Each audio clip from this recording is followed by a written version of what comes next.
Euh, et le prophète Mohammed, sallallahu alayhi wa sallam, lorsqu'il a fait le voyage nocturne également, on lui a dit quoi? Il passait, chaque fois qu'il passait à côté d'un ange, on lui disait, Mur ummatak bil hijama. Ordonne ta communauté de faire la hijama. Hijama, c'est la ventouse.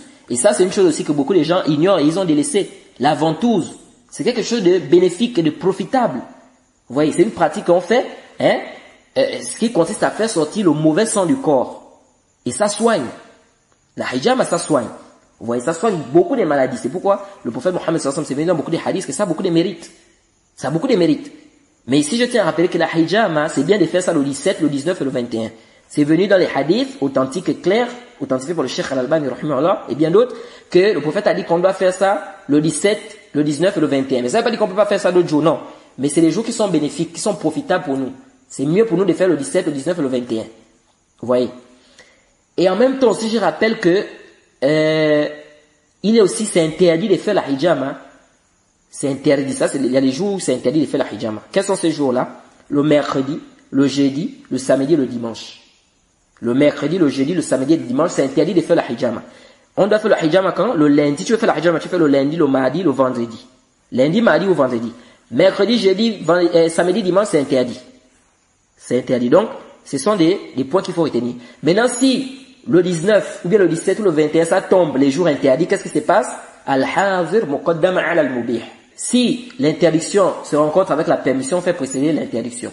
Ça dit que si, par exemple, puisque le prophète a dit que le 17, c'est bon de faire ça le 17, le 19, le 21. Mais si le 17, ça tombe par exemple un jeudi, qui est interdit, qu'est-ce que tu fais? Tu ne fais pas. Ou bien si le 21, ça tombe par exemple un samedi, qu'est-ce que tu fais? Tu ne fais pas.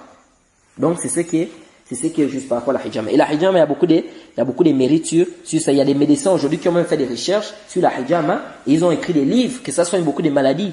Ça soigne beaucoup de maladies, telles que le diabète, l'hémorroïde, la sinusite, beaucoup de maladies. Vous voyez, et ça, c'est des points que beaucoup de gens, là, c'est la médecine prophétique. Et nous, les étudiants, doivent faire des efforts d'apprendre cela, pour enseigner ça aux gens. C'est aussi un travail qu'on doit essayer de faire, et qu'Allah nous facilite vraiment, et qu'Allah nous donne une longue vie, pour qu'on arrive à apprendre tout ceci, et expliquer ça aux gens. Parce que c'est très important. C'est des trucs qu'on doit faire, même des conférences. Parce que les gens négligent, Habat ou Saouda, les gens négligent. Al-Hijama, les gens négligent. On se précipite trop, les médecins. Non, mais il y a aussi la médecine prophétique, là, qui vient du ciel. C'est-à-dire, c'est Allah qui a révélé ça. Vous voyez? Et ça, c'est important. Et comme j'avais rappelé ici dans l'un de nos cours, j'avais dit quoi que Allah n'a pas fait descendre une maladie sans qu'il ne fasse descendre son remède. Comme le prophète a dit dans le hadith authentique. Vous voyez? Le hadith authentique rapporté par l'imam Bukhari. Allah n'a pas fait descendre une maladie sans qu'il ne fasse descendre son remède. Voilà pourquoi on avait dit c'est une erreur de dire que le remède n'existe pas. Un musulman ne doit pas dire le remède n'existe pas. Oh, le remède du sida n'existe pas. Non, ça existe. On doit plutôt dire quoi? On n'a pas encore trouvé son remède. Parce que le prophète a dit, alimahu man alima wa jahilahu. Le connaît celui qui le connaît, l'ignore celui qui l'ignore. Mais Allah n'a pas fait de ces maladies sans faire descendre le remède. Le remède est là. Le remède du sida est là, ça existe. Le remède de l'insuffisance rénale est là. Toutes ces maladies-là, le remède est là. Mais il se peut qu'on n'ait pas trouvé. Donc, le musulman, par rapport à son tawhid, il doit dire quoi? Il doit dire on n'a pas encore trouvé le remède. Mais il ne doit pas dire que ça n'existe pas. Vous voyez. Donc, aujourd'hui, nous allons continuer le cadre de notre programme. Mais avant de continuer, je voulais rappeler un point. C'est ce qu'on avait cité, qu'on appelle ça.